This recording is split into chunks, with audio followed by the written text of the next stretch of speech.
অনেকদিন পরে শীতের সিজনে পুকুরটা হেসা হইল, অনেক মাছ ধরলাম,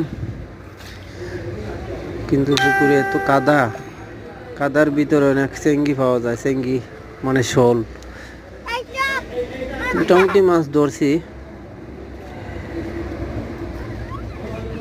এবং কাদার ভিতরে অনেক মাছ রয়ে গেছে, বাইন, চেঙ্গি আর কি জানি কয়, তেলাপিয়া, সরপুঁটি আর ওই টুকটাক মাছ পাইছি।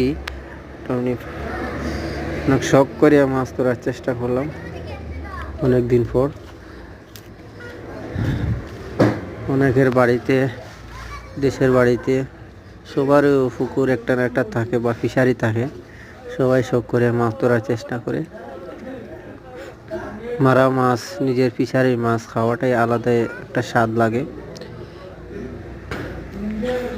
কোনো ক্ষতিকর নাই, কোনো ফিশারির অন্যান্য খাদ্য